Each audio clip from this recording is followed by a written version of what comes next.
Welcome to Conversations with Dr. Skip Mason, pastor, preacher, historian, author, teacher, librarian, archivist, world traveler, collector, family historian, avid reader, and creator of the popular Vanishing Black Atlanta Facebook page. But a lot of folks who love history. Most importantly, he's our dad who loves his family and who taught us the importance of our history and having important conversations. Join him now for this episode of Conversations with Dr. Skip. Well, good Sunday afternoon to each of you, my brothers and sisters, whether you're watching it live or whether you're watching it in one of the continuous replays on Facebook or YouTube or the CME Church website. I greet you in the wonderful name of our Lord and Savior, Jesus Christ, and I trust and pray that you have had an absolutely marvelous day. That you got some good preaching, you heard some good preaching, or you preached a good sermon this morning. Whatever the case may be, we are so glad that you are here today. I am excited. Last week, or the last live show I had the College of Bishops. That was exciting and nerve-wracking at the same time to have all of the bishops, with the exception of two here. But we got through it. It was a great show, and they shared so much wonderful information. But today, I tell you, it's a different level of scholarship and intellect. Four of the best to do it. And I'm so glad that they thought a little bit of me to take time out of their busy schedule to share with us today. And we're going to bring them up momentarily. But let me greet our senior bishop, Lawrence L. Redditt III, and Mrs. Wendy Jones Redditt. Let me greet Dr. Kenneth Wayne Carter and Mrs. Rosea Carter. Dr. Carter is the chair of the College of Bishops. Let me greet the Distinguished College of Bishops as well.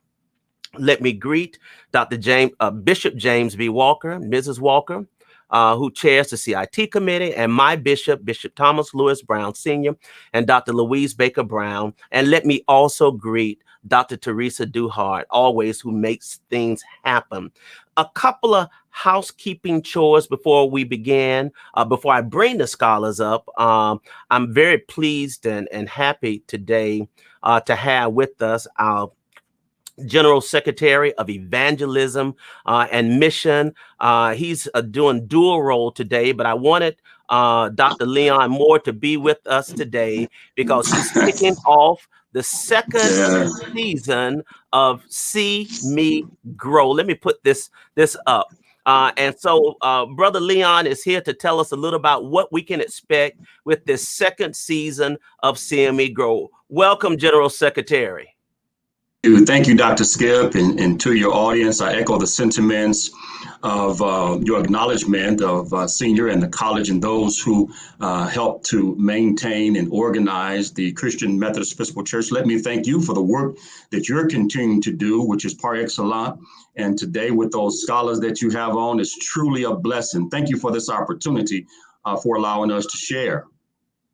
Thank you. So tell us a little bit about what we can expect in this new season of CME Grow. Oh, let me tell you, season 2, if you enjoyed season 1, you will really enjoy season 2. Season 2, we have a different format. We have some dynamic guest speakers.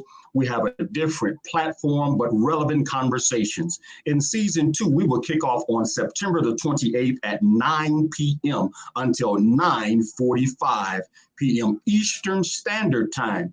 We'll be talking about faith sharing, prophetic preaching, church planting, community practices, and fulfilling needs, all based around evangelism. Week 1 will kick off with Dr. Van Williams, with Reverend Kenneth Hollingshed being our guest facilitator. And then the following week, October the 5th, we will have different voices around the connection that can speak to faith sharing, either by their experience, they've been a part of a faith sharing movement and evangelism, or they're doing it currently. So this season promises to be one of the best seasons of our young time, as far as the show is concerned. We have Dr. Kathy Jones, Reverend Bishop Williams, Dr. Henry Thurman, and we have always with us Reverend Jimmy Washington, who is from season 1, an integral part of this ministry as well. So we're excited about season 2. We want you to register and be a part of it. And tell the members how they can register to be a part of it. All right, great. You can go to the CME website and you can click on underneath the flyer and register. Or this past weekend, there was a registration link sent with all the weekend activities that Dr. Teresa Duhart sends out. Or even better, my beloved brothers and sisters in Christ, you can go to the Department of Evangelism and Missions Facebook page and you can click on the link there. That way you can register. And your one registration for all of those particular sessions would be wonderful. One-time registration, jump in and join the conversation. Well, that's exciting. You are doing some tremendous work. And I am so grateful that you would stop by for a few minutes so that you could share a little bit about this upcoming season. You stay busy, you're traveling. I saw you in Africa, and I said the next time he goes to Africa without me, you're gonna have to deal with me on that. Okay. All right, bro. But I'm going to Ghana next year, so I didn't get real upset because you were in Ghana. But you're doing great work, and continued blessings to you. And I look forward to having you back. Okay. Thank you again for this opportunity, Dr. Skip, to share. God bless you. Thank you. God bless you too. too. The conversation. Our General Secretary of Evangelism and Missions. God bless you and your work. Thank you. Well, that's great. So a couple of things, and I'm going to bring the guest up because when I bring them out, I don't want to interrupt or do anything because I know we're going to be, talking and sharing. They're going to be talking and sharing, and I'm going to be listening. Let me share this quickly with you regarding the CME's continued efforts to make sure that our folks are vaccinated. Are you vaccinated? Are you vaccinated? Are you vaccinated? Are you vaccinated? Are you vaccinated? Hello, I'm Lawrence Reddick. I serve as the Senior Bishop of the Christian Methodist Episcopal Church. COVID-19 has wreaked havoc on every member of our community, from aging boomers to newborn babies. However, we have the power to change the trajectory of this pandemic. There are vaccinations available today for everyone.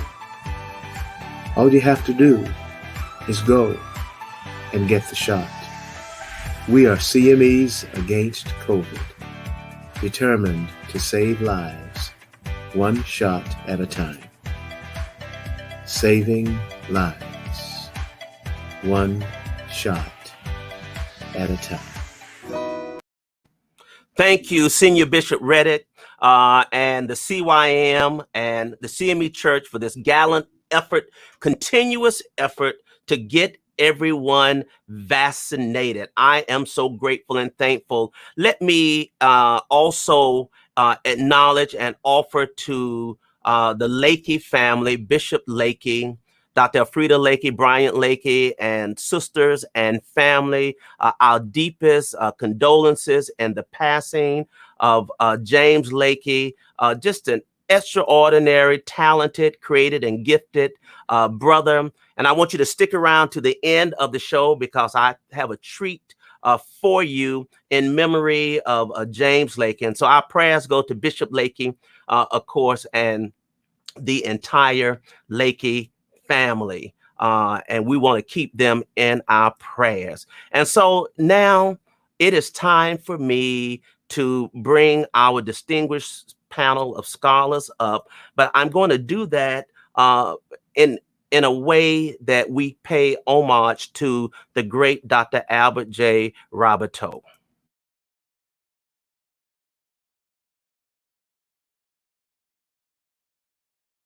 Howard Thurman, the ecumenical minister of the 20th century, black minister whose grandmother had been a slave, Nancy Ambrose. Whenever the children in their hometown of Daytona Beach, the black children were being upset by the Jim Crow laws of the time, and it was affecting their sense of value, she would gather them and she would say, tell them a story about an old slave preacher who had come to her plantation when she was a young girl. And he would preach from the Bible about Exodus and on down to the New Testament. And at the end of his sermon, he would look at each one of the slaves in the face and he would say, remember, you aren't slaves, you aren't niggers, you are children of God. So that basis within Christianity for seeing every person as a child of God, as made in the image and likeness of God, was certainly a lesson that was extremely important for the slaves to repeat among themselves. Today, as we remember this great scholar, and as we remember him, of course, we think about the books that he published, which are classics in the vernacular religion, slave religion, of course, American Prophets, A Fire in the Bone, and A Canaan Land, A Religious History of African Americans. Preachers and scholars, if you don't have those books in your library, you need to get them immediately. I could think of no better group to have today than the ones that we have here. Let me introduce them to you. They're going to tell you a little bit about themselves, obviously, but we are so blessed to have today Dr. Erica Dunbar-Hill, Professor, Hebrew Bible, Payne Theological Seminary. We also have Dr. Thomas B.Slater, Professor Emeritus of New Testament Language and Literature at the McAfee School of Theology at Mercer University. We have Dr. Byron, Professor of New Testament and Early Christianity, Howard University School of Divinity. And we have also Dr. Randall Bailey. And let me put this up because you just have to know Randall Bailey to appreciate this. The title that I had for him on the flyer was incorrect. Well, it was the title I got from the ITC website. At any rate, he is a distinguished professor of Hebrew Bible, Emeritus ITC. I think the problem was that I left distinguished out. Okay. And so we've added that. But let me welcome all of you to this afternoon conversation. So delighted to have you all here. It's good to see my cousin, Gay Byron. Gay and I are blood cousins. We share, let me put this picture up before we get started and before I forget.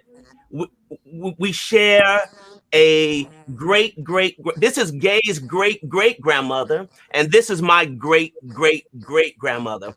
And I discovered Gay and her family almost 40 years ago doing family history research. So let me get that out of the way. But so glad to have you all here. I don't know where to begin. Ladies first, the oldest, the youngest, etc. So I'm just going to start at the top of the screen that I see.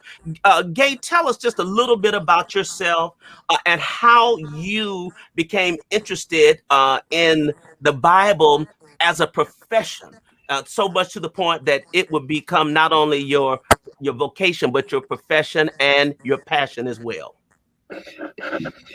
And unmute yourself. There you go. All right. Unmute yourself.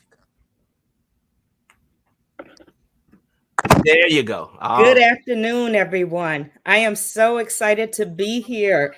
And thank you to my cousin, Dr. Skip Mason, and to all the other esteemed and distinguished panelists. It is an honor to share this platform with you all this afternoon.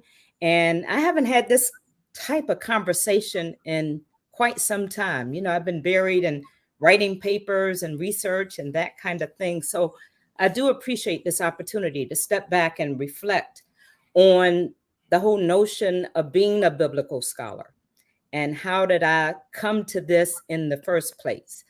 I grew up in Tampa, Florida, always in church, and the Bible was always a part of my life, but I never thought that being a preacher, much less being a biblical scholar, was a viable or even possible vocational path. And so I went on, once I finished high school, I went on and earned a bachelor's degree in business and accounting, and MBA in finance, and went into a corporate finance profession. And in Detroit, Michigan, God called. And it was at that time, under the preaching and pastoral leadership of Dr. Frederick Sampson, that I accepted my call to ministry and went off to Union Theological Seminary. And once there, that's when I recognized this call to teaching and the call to research and writing. And thanks be to God, at that time, Dr. Vincent Wimbush joined the faculty at Union Theological Seminary. And I've said this often, and I'll say it again today. It was the timing of having a mentor and a biblical scholar like Dr. Wimbush on the faculty. And I see some pictures coming up there. Dr. Renita Weems, there, Dr. Randall Bailey, who's on the panel today. Once I started seeing those role models, I began to take seriously the possibility of being a biblical scholar and New Testament in particular. So that's what got me into this, Dr. Skip. And I'll pause at that moment to let others speak as well. We look forward to coming back to you. Thank you so much. Dr. Dunbar-Hill is a proud CME. Well, I hope she's still proud. She's a CME, that's for sure. A newlywed, a newly minted scholar. The church is just extremely proud of her work. And so, Dr. Erica, tell us about your journey to becoming a biblical scholar as well.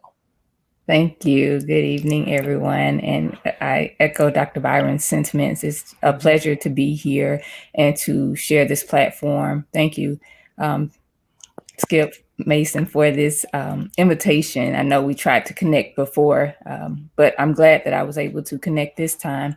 I am a proud CME. I've been a CME all of my life. I was raised by my grandmother, who took in 7 grandchildren. So my earliest interest in Bible developed as a child when my grandmother would allow the 7 of us and herself to facilitate Bible study. So biblical and Christian principles informed our identities and our spiritual formation.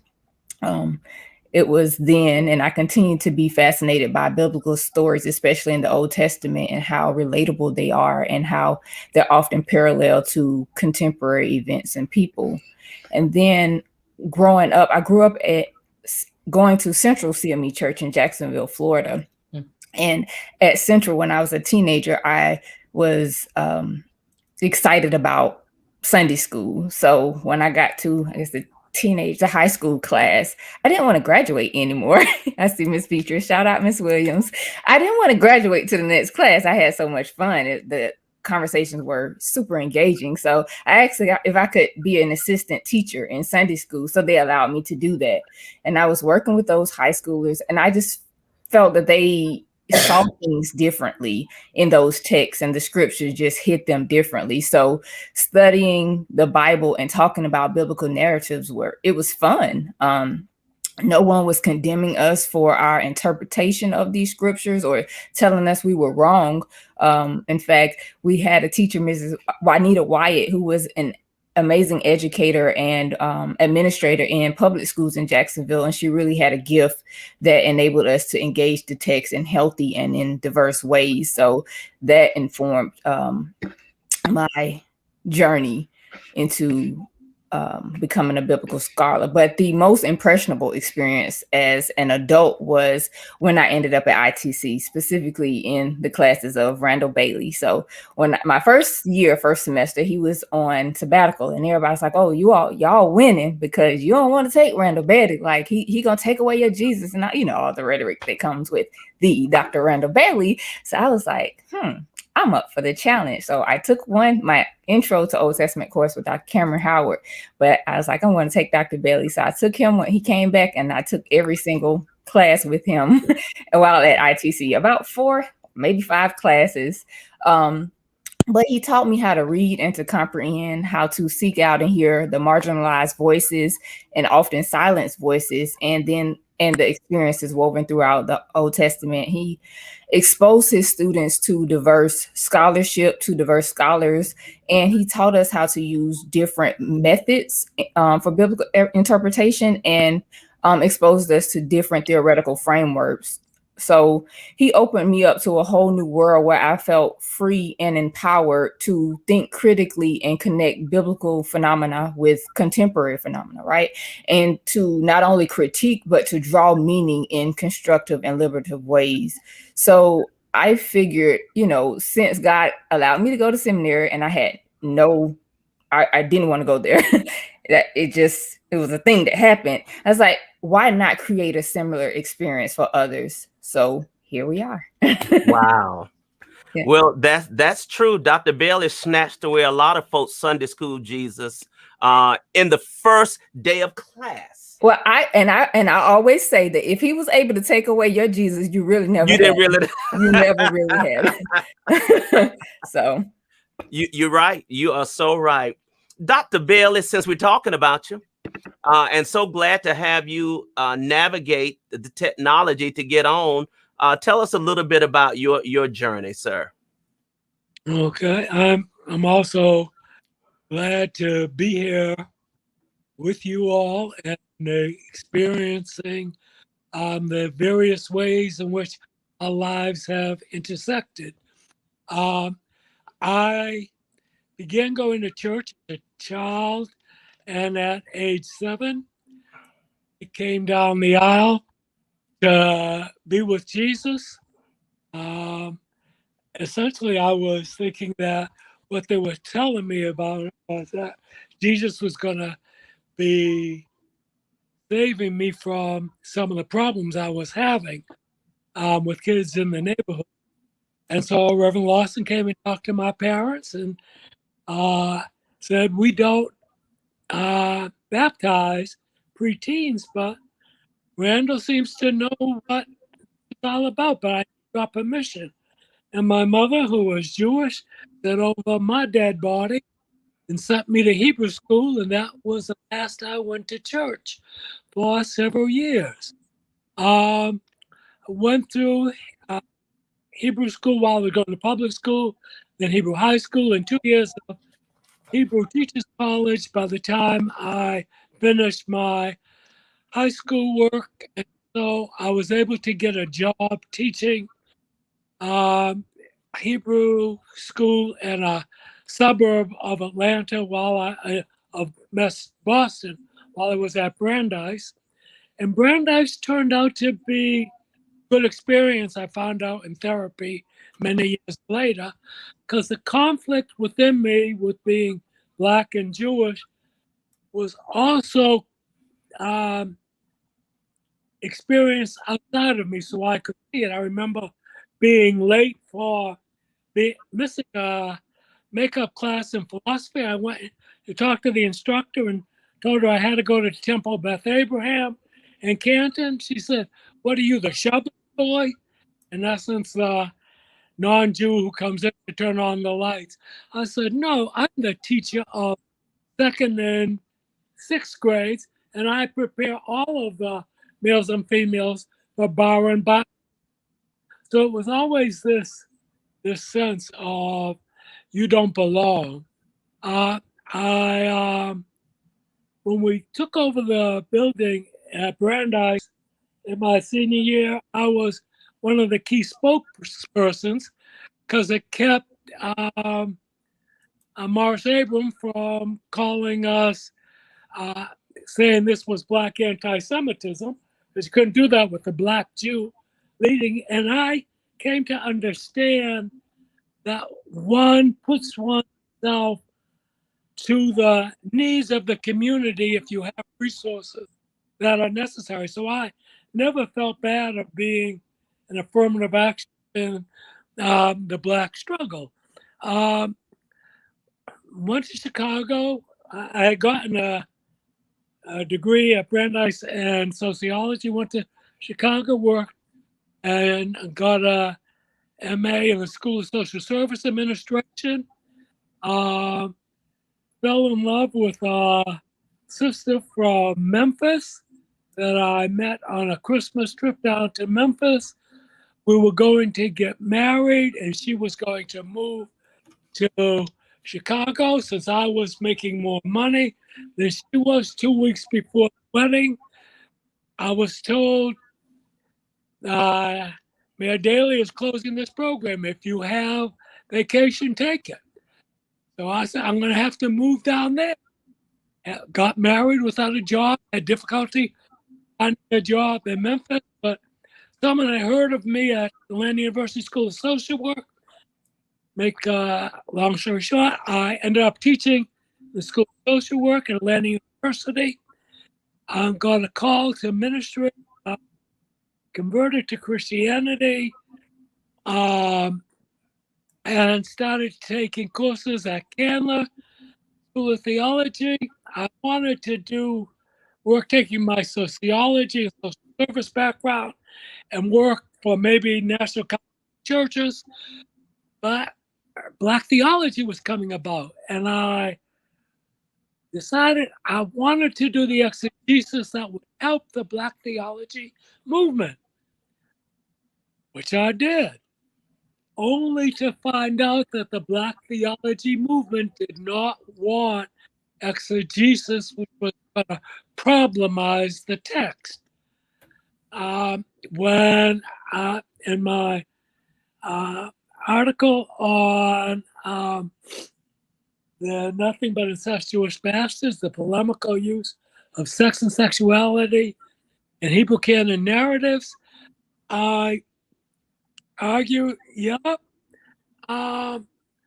it's not a curse of Ham, it's a curse of Canaan. But Black theology doesn't have that as a problem. My question is, it says Canaanites will be enslaved by virtue of birth.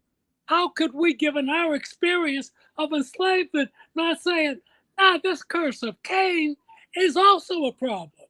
At that, the Black theology movement said, this Negro's going the wrong direction. We better watch him. We better watch out for what he's doing. And as I met at Tumalang Masala, then I had been teaching at ITC, and I left the School of Social Work. I found out there was a method to what I was doing. It was called ideological criticism. And then as I worked along with him, I started seeing post-colonial criticism and started bringing these criticisms to the fore.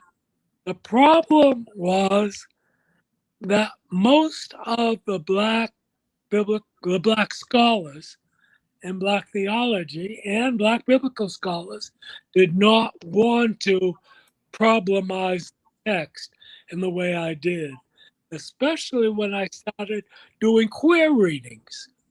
And I was the darling of the Unity Fellowship because I was a Black Baptist straight minister who was in favor of queer rights. And when I preached on Woman Behold Yourself, and I talked about Mary and these other women are there, and all of the role of Black men throughout the centuries and revolutionary movements, and the women were there, but Jesus missed.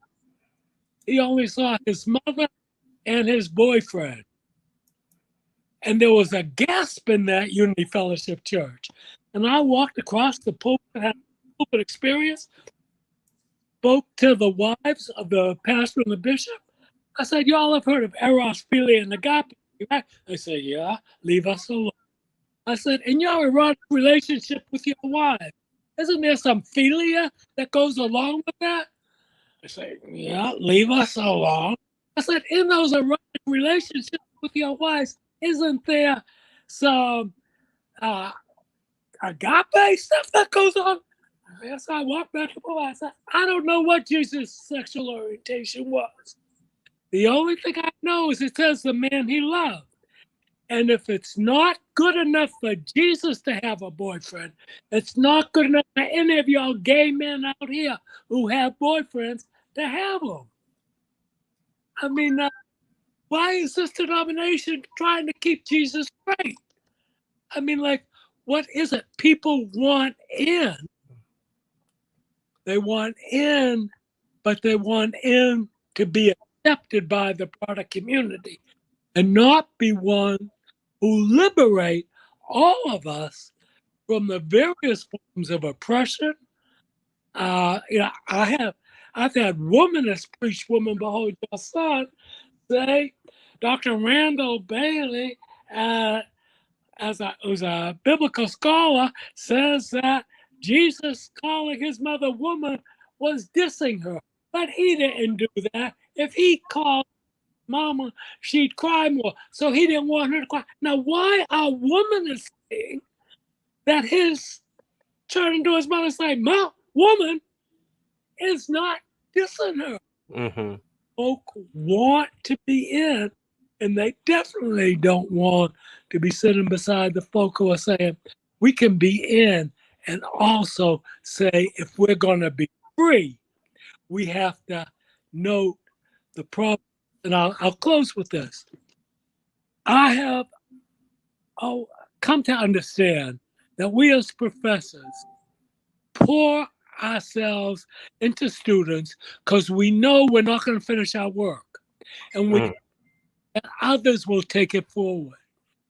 My article on Esther is an intersectional reading of race, class, gender, and sexuality in the book of Esther. And I dealt with all of those, but I never put them together. Dr. Dunbar's dissertation is on the sexual abuse of Black and brown girls in Esther 2, because the virgins were brought all from all parts of the empire, from India to Ethiopia. These are all Black and brown children, and they are all sexually abused. She put it together, and when I read her first article on it, I cried. And I told her I thought I was doing intersectionality, but I was just saying, we got to deal with all this stuff. You took my work and brought it to where we want to go. Wow. That sense that we as professors hope that there are, even though in the pastor churches who have taught me, no, you got to stick with popular culture. How Bill Cosby and his wife went out when they came home, the house was a mess. And then they said, what happened here? And Ina said, it ain't none of your business. And said, you can't do that. And everybody will agree with you that child shouldn't say that. And then go to Woman, behold your son. Because they've already agreed with you through popular culture. Yeah. So I've learned a lot more from my students than I have from many of my colleagues, although there are some who are doing exceptional work. But I've talked too long. Well, I'm getting texts from fellow ITC classmates, and everybody's having flashbacks and moments. Dr. Slater being in Dr. Bailey's class, but we didn't expect anything less, and I'm sure that Dr. Gay and Dr. Erica would agree with me on that. We also I want to say that Dr. Bailey was in a car accident this week and was hospitalized. He just got home yesterday. And so I'm just grateful that he's okay first, and that he was up to coming and sharing with us today. So that's the only reason why I didn't interrupt him an hour ago doing his comments, because he certainly has earned the time to say what he wants. Dr. Slater, Dr. Slater is very special to me because I was his pastor for a minute, and he now pastors the church that I pastored in Athens. He too is a CME pastor and preacher, great scholar. We're so glad to have you here. Tell us a little bit about your journey to becoming a biblical scholar as well. Unmute yourself too, Tom. There you go. All right. First and foremost, thank you, Dr. Mason, for asking me to be on this panel. I've known Dr. Bailey for a number of years, and I've seen Dr. Byron's work and her name for a number of years. So it's nice to be here with her, and I hear great things about Dr. Dunbar-Hill as well. I was studying to be a journalist as an undergraduate and looking forward to a career as a foreign correspondent, and was on a mission trip. I was at AME at the time and heard the call to the ministry, and I entered the ministry as a result of that trip. I went to Perkins School of Theology in Dallas because it was much warmer than the school that most Arkansans in the AME tradition went to, which was in Chicago, a little place called Garrett Evangelical. And when I was there, I was going to be the next Leon Moore. I was interested in evangelism and mission. I took a course in Greek, and there were 15 to 20 of us in the class, and I can proudly say that I ranked at the bottom of the class, at the sheer bottom of the class. I had a C+ the first semester and a B- the second semester. The third semester was coming up in summer school, and I said, I better take this third semester while I'm still kind of fresh. So I took my third semester, and it was the Gospel of Matthew, and I loved it. I loved it. It was just a wonderful experience. I wrote my first exegesis paper, and the professor took me and a classmate into his office. And I thought, oh my God, I'm going to get kicked out of seminary. And we both had written on the same passage, and our papers fit together like hand in glove, and we hardly knew each other. I remember him saying to me that he thought that I could be a university professor and teach at the seminary and university level. And I thought it was possible, simply because I had two cousins who were doing that. But that wasn't what I had thought I was going to do with my life. But I loved it so much that I devoted myself to that, and eventually got a doctorate in biblical studies at the University of London, and worked with a fantastic supervisor, the late Graham Stanton. And I've just loved doing what I've been doing and what I have continued to do. I've got a book project at a publisher, and I've got an article under review. I've just started writing another article. So this is my best self, my best calling. Wow. Wow. Listen, thank you all, because we needed to hear your story as to how you have become the respected scholar that you are. And each of your paths have been somewhat different, but you certainly share some similarities. And now you are teaching or having taught. You're inspiring a new generation of seminarians and preachers and pastors and even some lay. So the first question that I want to put out to you, what are the interpreters of the Bible, preachers, etc.? What are they getting right? And what are the challenges of bad misinterpretation? Okay, exegesis and eisegesis, expository. So anybody just kind of jump in. You are the scholars, and you're teaching. Some of you pastor. So help us to understand, what are we getting right, and what challenges are we faced with the word? Anybody jump in, please.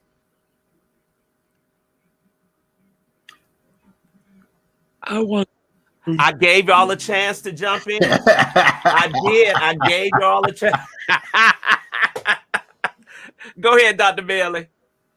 At a Bible Translation Utilization Committee meeting, I asked Bruce Metzger, what is it when in the Hebrew Bible, regel, which is generally translated as foot, but is used as a euphemism for the penis, why didn't the NRSV translate those passages as penis instead of foot? Metzger said to me, well, the NRSV is used just by scholars. It's used for meditation and for worship. And you cannot say penis in the sanctuary. And I love telling that story when I do Bible study. Yeah. But it's those types of questions that I use the term cover up translation in a number of places, talk about how the NRSV covers up stories in relationship to sexuality. Mm-hmm. I think that is one of the reasons that I'm not involved in this new review of the NRSV. Folks said that's one thing that bothers me because it would liberate. Mm-hmm. Dr. Gay. Yeah, I'll jump in.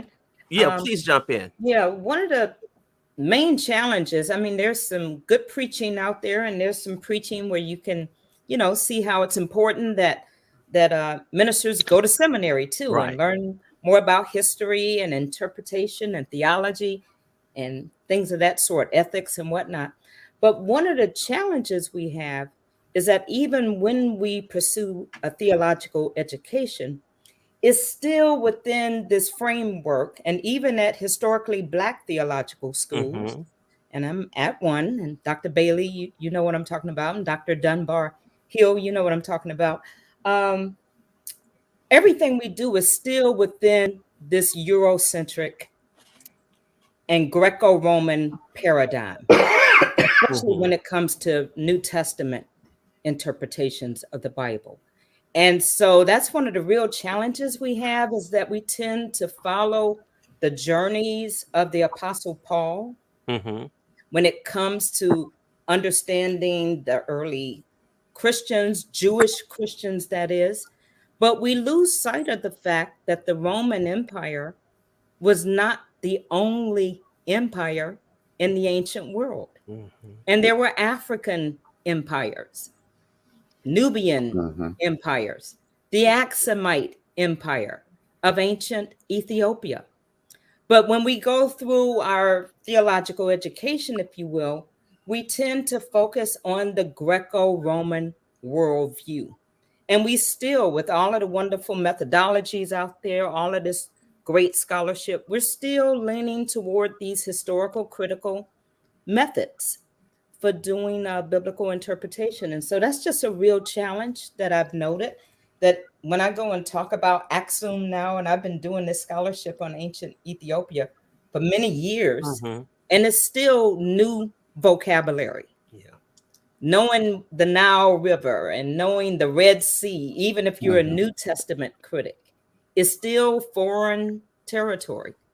And I think we can't bring our African-oriented identities to reading biblical texts if we don't quite see ourselves and see where we are in the geographical landscape of the early Christians. So I just wanted to name that even when we want to do the Afrocentric work that say Dr. Bailey and so many others have done, we're still sort of shackled in this European paradigm for teaching biblical scholarship. But Gay, unpack that just a little. Why are we still shackled? Well, that's the question for the administrators out there, right? Because when it comes to accreditation and the standards for the Association for Theological Schools, there are these basic structures, if you will, of Bible, history, ethics, practical theology, and we haven't quite moved into the 21st century in earnest in terms of engaging cultural approaches to the Bible, but also engaging interdisciplinary methods for interpreting the Bible. So the scholarship of like Dr. Dunbar-Hill and even womanist interpreters, that intersectionality is still seen as kind of marginal, if you will, and it's not integrated into the traditional paradigms of theological education, because there's this four-prong setup, if you will. And so we try to fit into that, and it just doesn't fit for who we are and how complex our experiences are, and the challenges of the church, facing the church today, especially with social justice issues that are always pressing. We need some new paradigms and some new frameworks and some new connections with our African brothers and sisters. And so that's what I want to be a part of making that happen. Let me share this just a second, Dr. Slater, then I'll get you. Okay. Privileges or racialized subtext that you may be bringing to the interpretive process. So I did a lot of reading on critical race theory and just tried to understand how so-called minoritized readers of biblical texts, how we do it, and what's different with Anglo or white or European readers of texts. And I was able to actually take a close look at how I taught my introduction to the Gospels class. I just want to draw an example here. So I had my students actually do some presentations on racial ethnic criticism, and every student in the class had to name their ethnic identity. Not just the African American students, not just the Asian American students, not just the Latinx students, but every student, every interpreter of the Bible comes with an ethnic lens.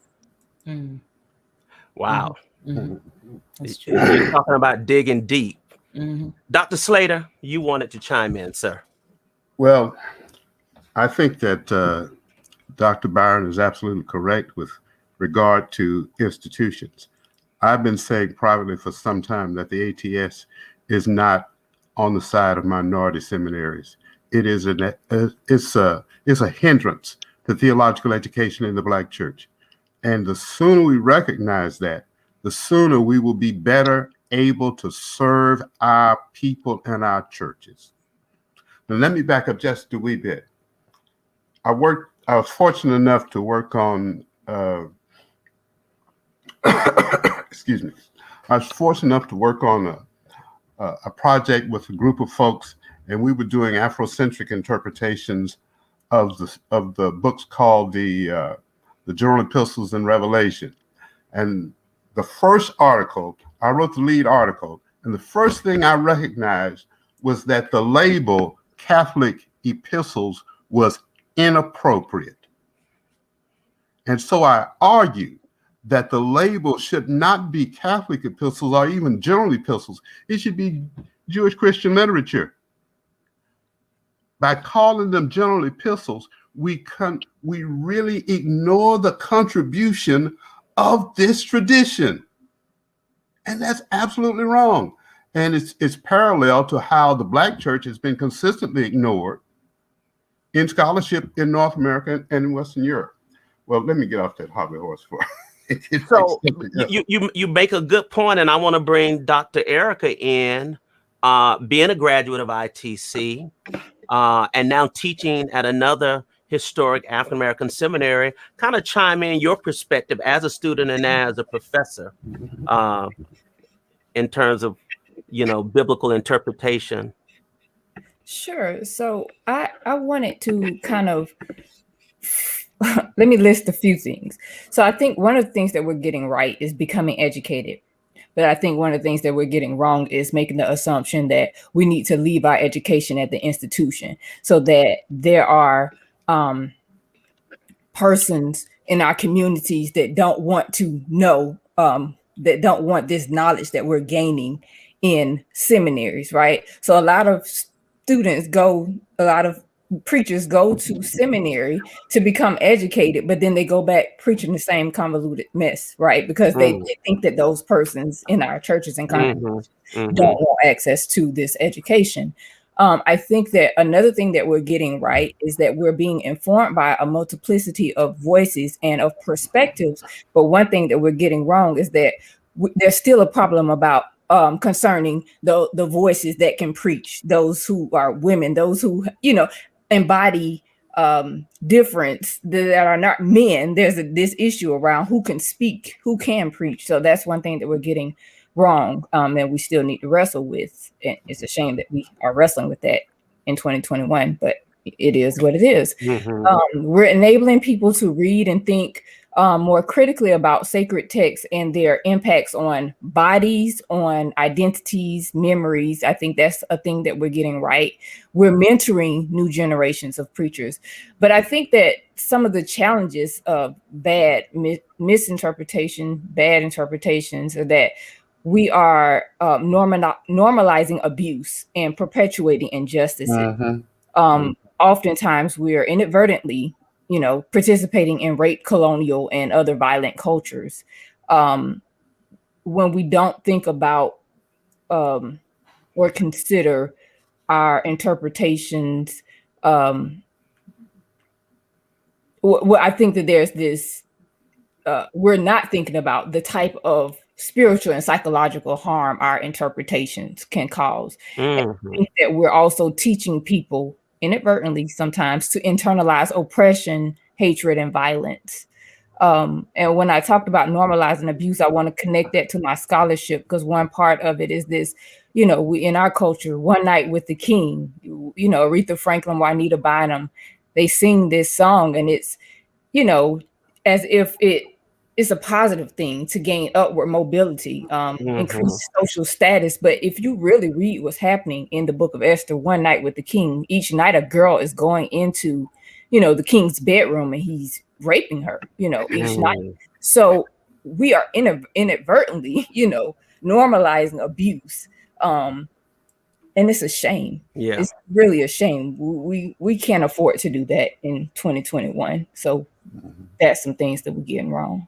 So are we saying in some instances preachers are committing murder in the pulpits? They are assaulting and slaying, bad misinterpretation, bad misunderstanding. Let me put it another way. Watch this. When people relegate the move or the sound of the Holy Ghost to a black church and then try to trace it to some African ancestry or some voodoo spirit. Oh, Lord, I've seen some documentaries on the black church, and I try to tell folks there never was a black church. There was only the church of the Lord Jesus. Okay, Dr. Bailey, no profanity on the show, please. You promised me. Before we get to that, though, may I also say that it's not just bad or misinterpretation, but this internalizing oppression. So in our church structures, we're talking about, preaching about not oppressing certain groups, but then in our structures, we're doing the same. You're doing the same exact thing. So it's not just the preaching, but it's the embodiment of your actions as well. Yeah. Okay. Yeah, the Transfiguration in South Africa, and the first time I went to preach at that was Transfiguration Sunday, and having been there, they made sure I didn't preach social.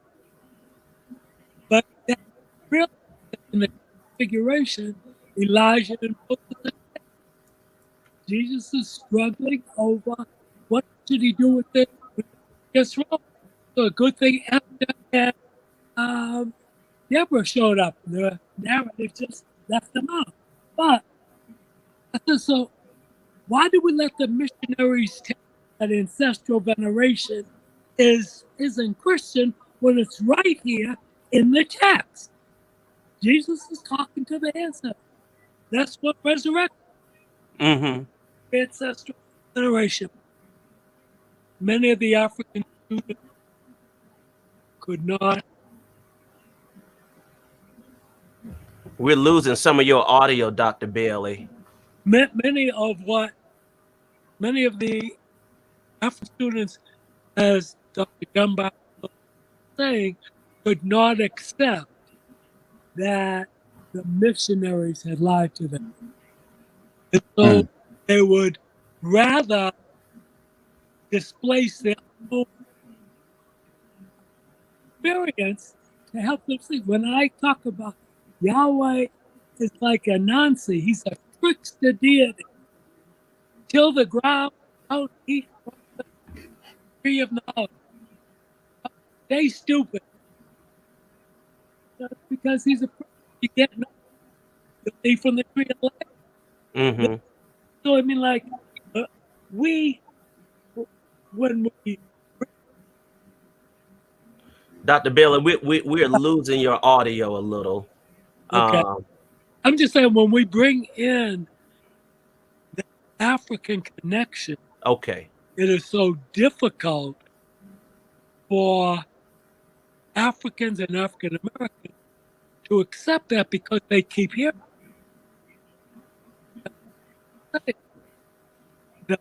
a method.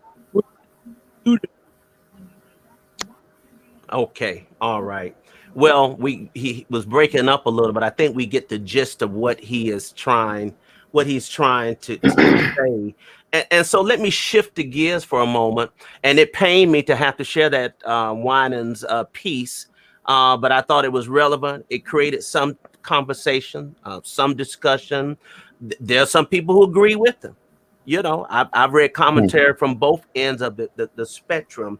So how are the scriptures speaking to this season?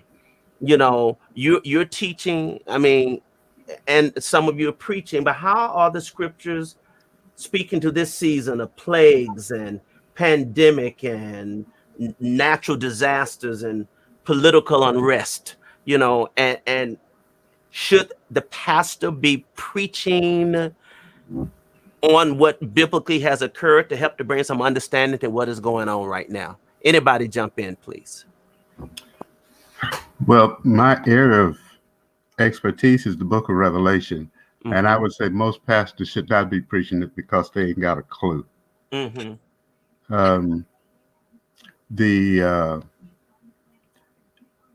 present pandemic has demonstrated to me that the Bible does definitely have a message, but the message is not one of prediction, but a one of the need to be faithful. You see, privilege nullifies the need to live by faith.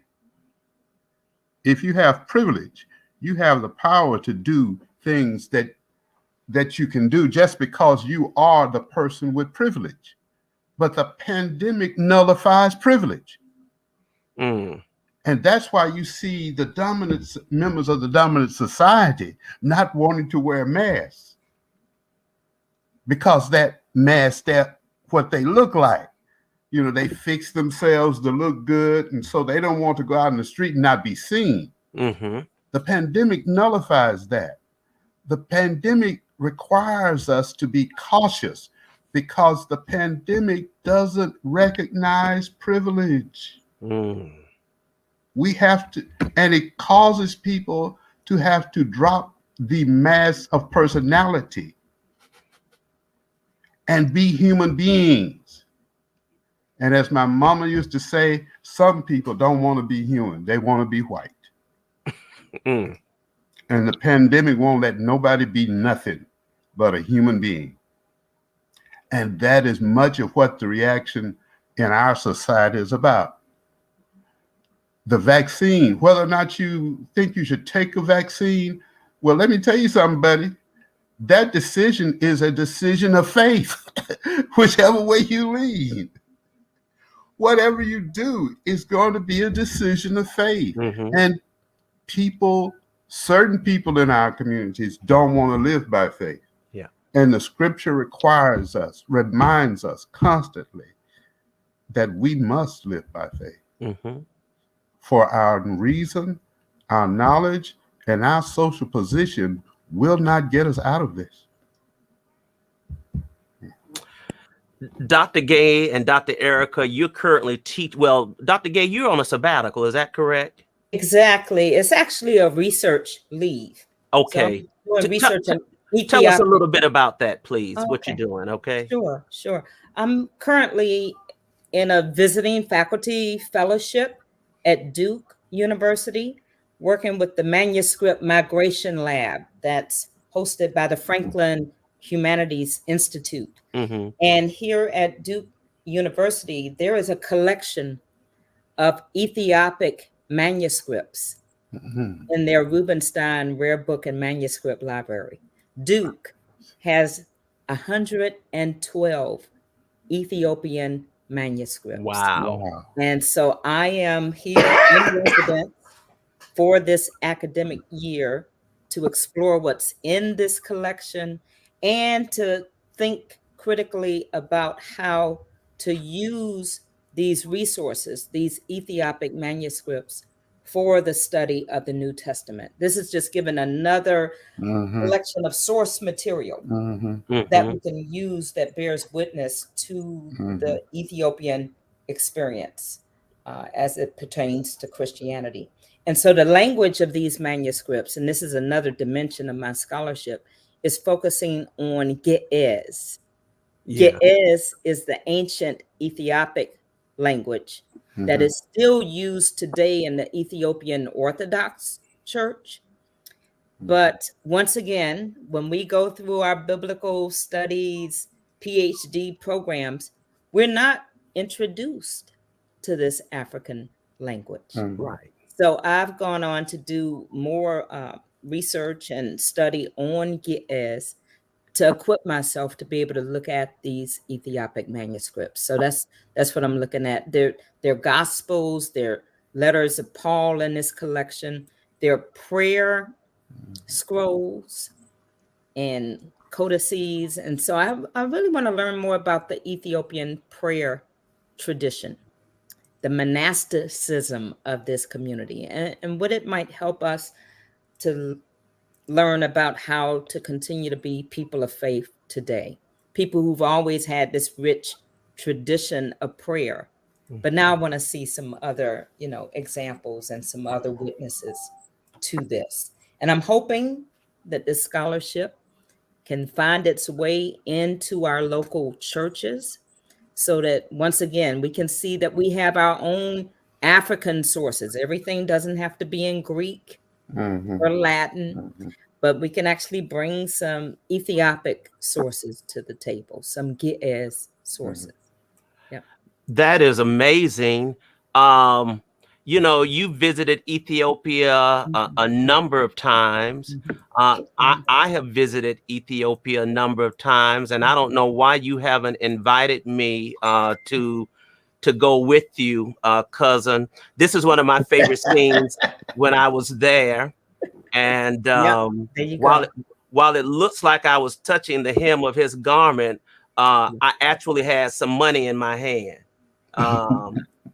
Someone said it's okay to offer, something. And so, people see the picture and say, oh, you were touching the hem of his garment. I said, yeah, but I also slid him a little bit like the old church mothers used to do, back in the day. But you're doing some tremendous work on that.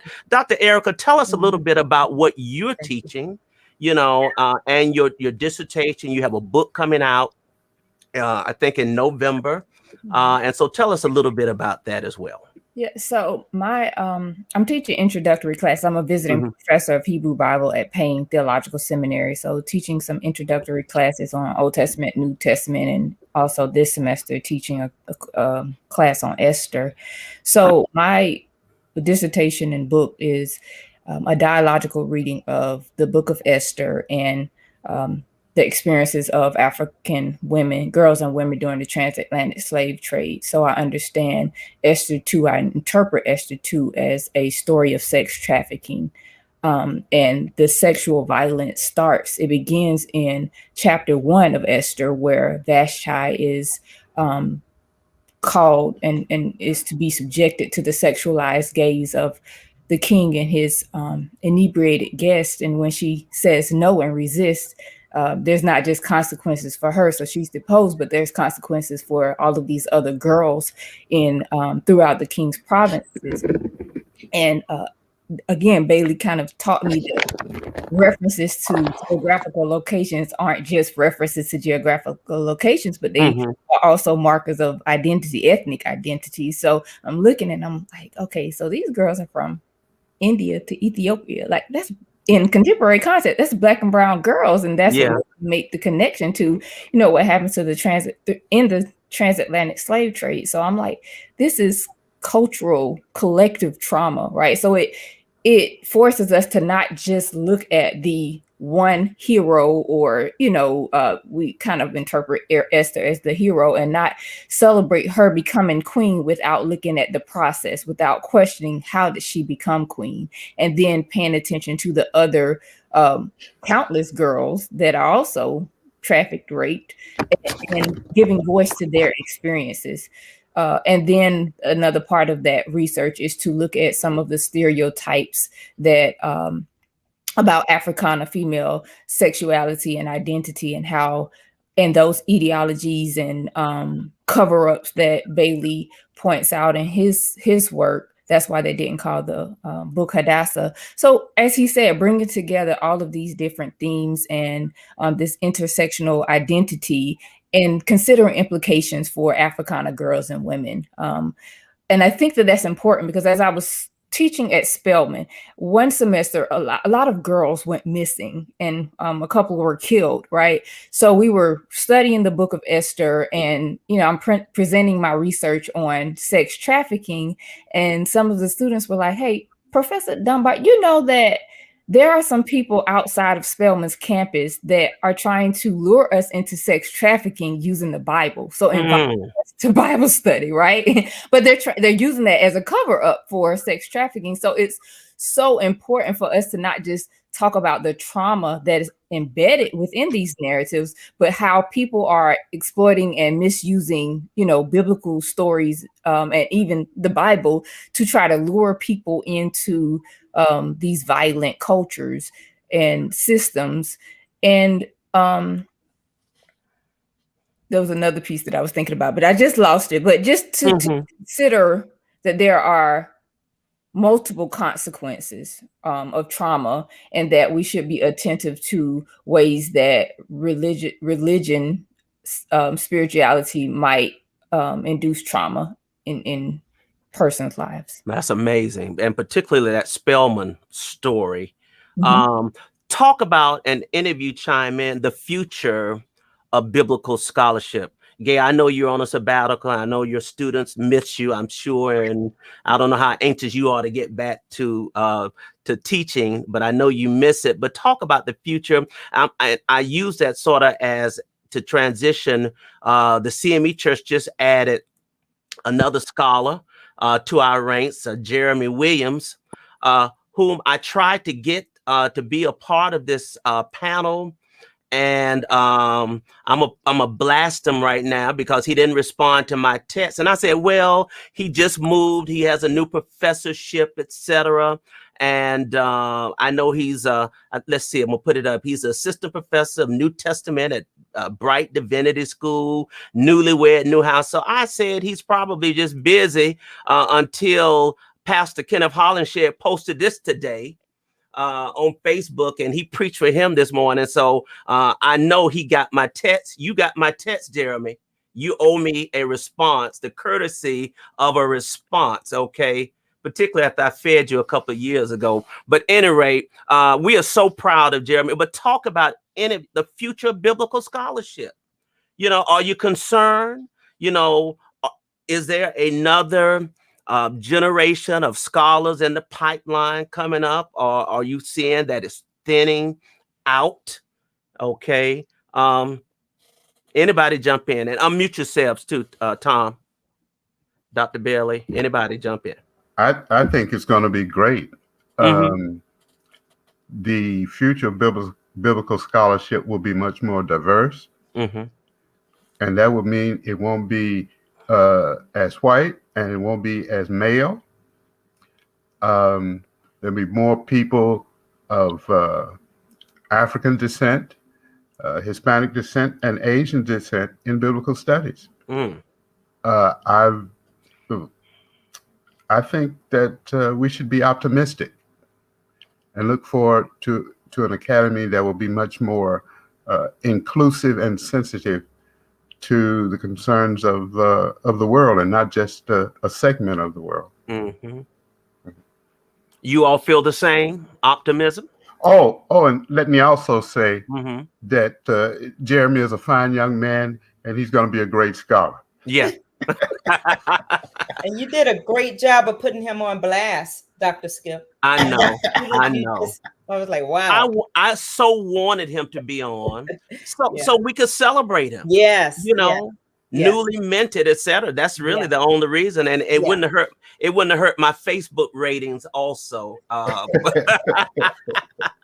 look, I got Dr. Gay, Dr. Erica, Dr. Slater. And I'm convinced that the Lord has kind of muted Dr. Bailey, because I'm sure some of these CMEs who aren't familiar with him are probably slain and passed out on the floor right now, based on we're used to him, okay? And he said, and he's calm today, okay? But go ahead, Dr. Bailey. Hopefully we can hear you. Hold on a second. I got to call you out for talking about Dr. women by their first names and then Dr. men last names. Dr. Randall, Dr. Thomas, Dr. Gay, Dr. Erica. Lord have mercy. Thank you, Dr. Randall. Yeah. Yeah.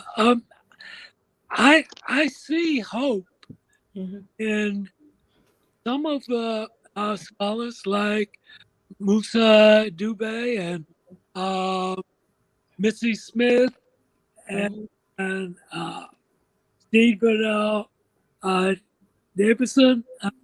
I think they're leading the way to start looking at other questions and bringing new ways of conceptualizing what is this faith. What is,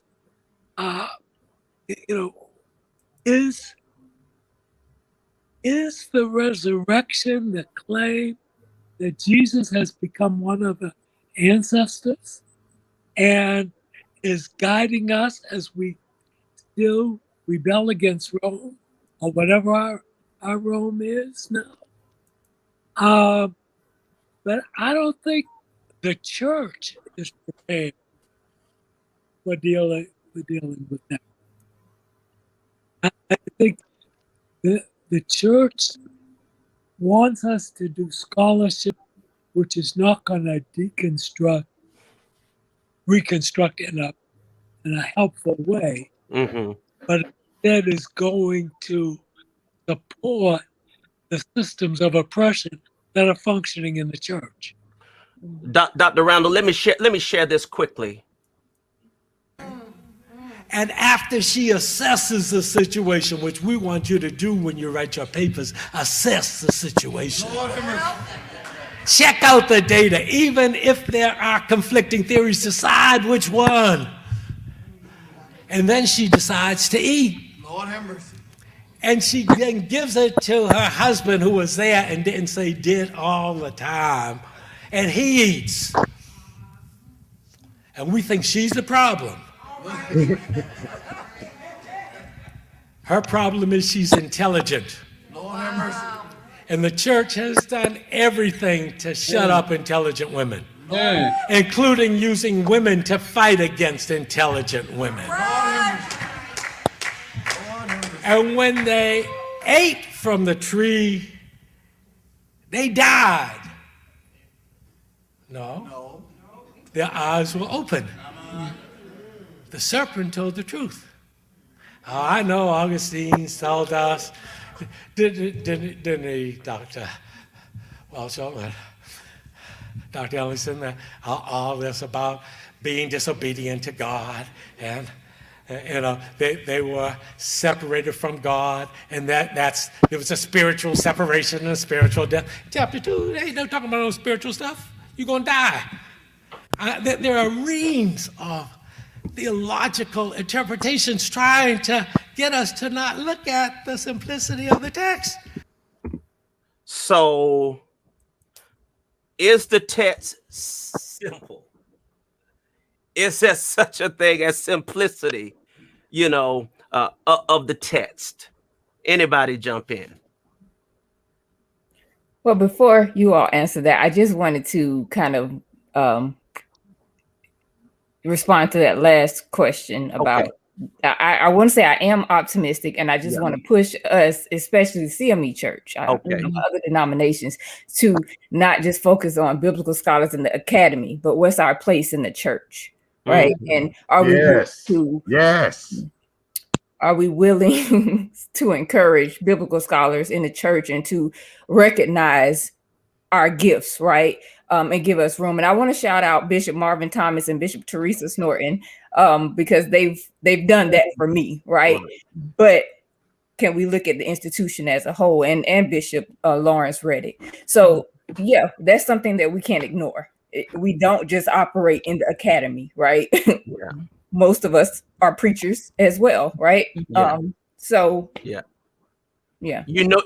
just shifted the paradigm in that moment in our church, and it was something I think that Dr. Gay referred to earlier about interpretation and understanding the text, what all of you all have said, and that the church has to get on board. Anyone just chime in if you like on that, please. Well, I think it will be helpful that we assume the church get on board, but the church needs some examples. Okay.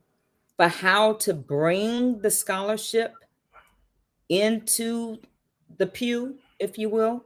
And so I think the more that we make ourselves as scholars available to go into our home churches and other churches or wherever the opening may come, and show that all of this technical, exegetical, hermeneutical theory that we do can be brought down to everyday life and death situations that we are living with. And so I try to do that in my own life. I try not to separate myself as a scholar and as a preacher. And actually, this is the gift of the pandemic, is that we've been forced into these virtual environments. And over the last academic year, I was in the same space virtually for teaching my classes, and the same space virtually for preaching every Sunday. And so then I didn't take all of my churchy background down when I was teaching my classes. I found a way to just integrate who I am more easily as a result of the virtual platform. I think there's a gift to technology that we as biblical scholars can acknowledge. So now I don't just have to go to church on a Sunday morning and just, do my Sunday thing. But it's a every day of the week kind of thing. Being a scholar and being accountable to those in the church. And that actually for me came together over this past year of sitting in the same space. I know you enjoy preaching too, though. I think you really do, don't you? Well, It's a burden, but come on now. Anybody who, yeah, I love to I'm glad to have this season for some. It must be in our DNA because it's a burden for me too. I mean, every but Sunday. You live in the public sphere a lot easier than I do. I like the dusty, carols of these rare book and manuscript libraries. Right. And I think we all have a special calling, a particular calling, if you will. Mm-hmm. And so if I can go in there and look at these manuscripts and try to find something in there, then there's something to be said for that. Yeah. And there would be others. Oh, they're my young men there. There would be others who have these gifts for ministry. And it doesn't always show up in a pulpit. Right. Right. Right. And so I think we ought to free ourselves up to recognize the other ways that God is calling and God is still using God's people. Do you have any new, well, of course you published several symbolic blackness and ethnic difference in early Christian literature. And then I know the womanist. You co-edited the Womanist Interpretations of the Bible, Expanding the Discourse. Any publications in the works? I'm actually working on a paper right now. I've submitted it. It's dealing with the Nubian queens, and it's titled "The World of Kandake." When we look at the Ethiopian eunuch story, we tend to focus on the Ethiopian, his baptism, and all of that, but we overlook the queen. Yeah. Send him on the journey, right? Yeah. And that queen is known as Candace in our English translations, but she's actually Kandake. Kandake. Yes, is the Hellenized translation of the Meraritic, if you will. But the essay is foregrounding Ethiopian queens and empires. Okay. And in this case, this Ethiopian comes from Nubia. Wow. Yeah. That is great. Yes. Well, we got that to look forward to. We got Dr. Erica's book, and I certainly want to have her back on the show. In fact, in October, I have several CME authors who will be on the show. Jermaine Marshall's book is out, Christianity Corrupted, The Scandal of White Supremacy. Dr. Lisa Allen McLaurin, a womanist theology of worship. Dr. Patricia Havis, Victim to Victor, and Dr. Cheryl Kirk-Dugan, Breaking Free to Write, will be here in October. So I'm excited about the new level of scholarship that continues. And of course, Dr. Tom and Dr. Randall, they continue. Well, they have so many books out. You can go on Amazon, as I did, just different texts and all. And so as we prepare to close, I'm gonna give each of you an opportunity to close in whatever manner you would like. I dug this segment of the program, Matters of the Heart. What's on your mind as a scholar? What's on your mind based on things that are going on in this world, and how do we impact? How do we use the word, scripture, preaching in this moment, to encourage our folks? So, Dr. Tom, would you start us off, please? Just close us out with your final statements and the matters on your heart. Thanks. Dr. Skip, going back to something Dr. Dunbar-Hill said, it's very important that those of us who are scholars and involved in the church are supported by the church. When I first started teaching at the University of Georgia, State University, but when I went to a seminary to teach, Bishop Lakey appointed me to go to teach at the seminary. And that was important to me because it said to me that Bishop Lakey recognized my work as ministry. And then he appointed me to the Committee on Ministerial Examination. When Bishop Carter came, he surprised me and everybody in the interconference when he named me chairman of the committee. It's these types of ways of showing support to those of us who are in ministry in the seminary that are very meaningful for us, and they're very important. It's very important for us to feel that we're a part, that we're endorsed, that we're supported by our denomination. And before I go, I want to mention a good Baptist, the Reverend Marcus Jerkins, who happens to be a former student of mine. He's pastoring in Silver Spring, Maryland. He's a pastor of Resurrection Baptist. He's a newly minted PhD from Baylor University.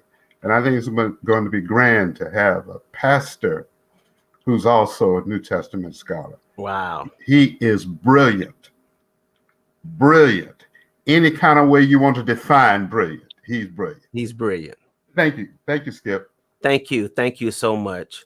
Dr. Randall, give us your closing thoughts, please, sir. Matters on your mind. Yeah.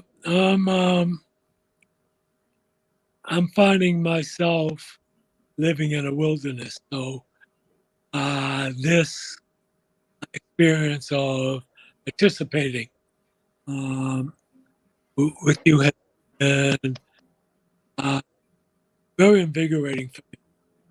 Well, Sunday in August this year, experienced the 28th anniversary of the last time I was allowed to preach at my church, the church of my membership. And so I am excited about some of the new work that's being done by younger scholars who are teaching me how to not be as abrasive, but possibly finding ways to help us move through this white supremacy that is still enclosed in Christianity and is still a key part of what we think it is that we have to be about and do. And so I just get excited when I see people like Rufus Burnett and Joanza Eric Clark doing the type of work that they're doing, theology and sociology, where they're taking a lot of these approaches to new heights. And I think that gives me the encouragement that the work is still going on. And when I get these last two books out, more quietly and watch what will be happening. Thank you. I thank you very much for including me in the mix. Thank you so much, Dr. Randall. You know, and I tell you, Dr. Erica and Dr. Gay and Dr. Thomas, and certainly was no disrespect. You know, Dr. Bailey was one of my professors. So it's just that routine. Using Samsung text-to-speech engine. You know, it's just that routine of calling him Dr. Bailey. Okay. Gay is my cousin. Gay and Skip. Erica and I have called each other Skip. Byron. Yeah. You know, and fondly, with much respect to Dr. Slater, we Tom and Skip, you know, so it was no disrespect. Let me be real clear, you know, on that at all. But you are my beloved professor, bottom line. Okay. I was for intending disrespect. Yeah. I was just exegeting the state, suggesting another way to do that. And you were just being Randall Bailey, period. That's all. And we love you for it. We absolutely love you for it. Thank you. Dr. Erica Dunbar-Hill, give us your closing thoughts and matters on your heart, please. Sure. Maybe a question that I've just been sitting with. Who are our neighbors, and how does the Bible and our theologies inform how we interact with our neighbors? That's it. Wow. That is so powerful. Wes Mitchell, did you hear that? Because our mantra at the church is to be a good neighbor, and to be a caring neighbor and a concerned neighbor. But it's difficult to be neighbor if you don't know who your neighbors are. That was profound. Thank you for sharing that. Because I just want to say, yes, there are churches now that are breaking up, denominations that are breaking up over issues of sexuality. And there are other churches that are just ignoring the question. And there are parents who don't know what to do with their children. They'll love their children. There's so much abuse that goes on.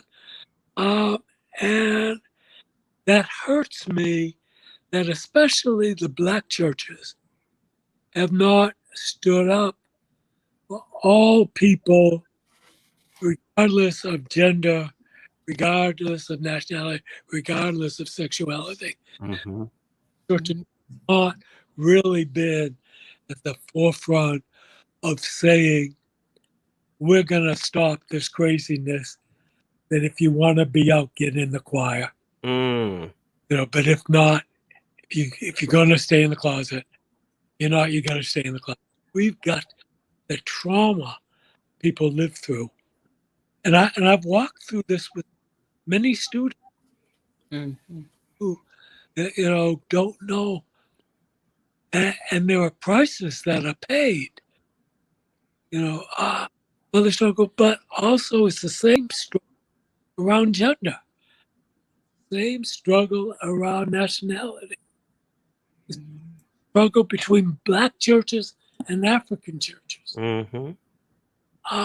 And we have to look at what's in this religion that has taught us that we have to output other people in order for us to be acceptable. Wow. Thank you. We stop that. Yeah. Yeah. That's the thing that gets me crying when I go to church. Yeah. Wow. Thank you. Well, Cousin Gay, you get the final comment. Matters on your heart and things that are on your mind. Well, thank you so much. It's just been a joy to be in this particular setting, if you will. And so what's on my heart is gratitude. I am just so filled with gratitude. Often this scholarly path we take can be a little solitary, a little lonesome, if you will. And so it's always so good to come out and have a sense of connection and to meet new colleagues, to actually see others. Dr. Slater, of course, I've seen your name over the years, and it's always good to reconnect with my colleague, Dr. Randall Bailey. So I just thank God for all of you all, and just this opportunity to share about the importance of scholarship. Yeah. I think that's the thing. If we can break down this wall that it's a us and them kind of thing, and only certain people can do certain types of readings of the Bible, I'm hoping that we can be encouraged today from this dialogue that we've had to see that the Bible is accessible to everybody. And the more we can open it up so that we're not internalizing the oppressions embedded in the Bible, there are ways to have liberationist readings of sacred scriptures. And so there's so many scholars out there who are doing this type of scholarship, and I'm just glad to be in the number. And also I'd like to close by just inviting us to pray for one another as we continue to take on this real work. As Dr. Bailey has alluded to, it can be heartbreaking knowing how many of our own people are left outside of the fellowship, if you will, and all of this universal love we talk about. Yeah. And sometimes when I walk into churches, it doesn't seem as universal or as diverse as I think God wants our churches to look like in this 21st century. So let's pray for one another that we can have courage to do what God lays on our hearts, and that a whole new generation of scholars will come forth and continue to live into their gifts and find new ways to share this word that is meant to bring freedom for the oppressed, right? Recovery of sight for the blind. But let's live into that and keep these conversations going. So to my cousin, Dr. Skip Mason, I just thank you for your ministry that goes beyond just your local church, but that you open up these possibilities for us to reimagine and to see a new vision for the church today. So stay encouraged in the ministry you're doing, and God bless your family, my cousins. And I look forward to when we'll see each other again in person. Thank you. Thank so you God so bless much. you. God bless you. Let me put this up. This is Gay's aunt, our dear sweet to the left, and my mother on the right. And I know your aunt Lorene and my cousin is smiling because there was nobody in the family that celebrated and loved scholarship and the academy intellectualism more than Dr. Lorene Byron Brown. Yeah, and she was Dr. Bailey's colleague at Atlanta Dr. Bailey, that's University. right. Come on That's now. right. Yes. She and Paul. Got my wife in the library. Oh my, I didn't know that. I'm a library school graduate as well. Speaking of which, let me share a couple of coming shows before we say goodbye. You all have been so patient. We have our CFO, Victor Taylor, who will be here next Sunday to talk about the finances of the church, everything you wanted to know but was afraid to ask your bishop. He is going he is going to be here. I just added that last part in, okay? We have Dr. Tyrone Davis, our General Secretary of Personnel. Personnel will be with us also in October. Let me scroll down a moment as I continue to share the rest of the month. We have the 4 sister Episcopal candidates. I'm going to be doing a conversation with Dr. Benicie Burns and presiding elder Diana Castile and Reverend Cassandra Keys and Dr. Denise Modest and some of the members of the Commission on Women in the Ministry. We're going to be talking about the CME Church effort on women in the ministry. I also have a panel on bivocational.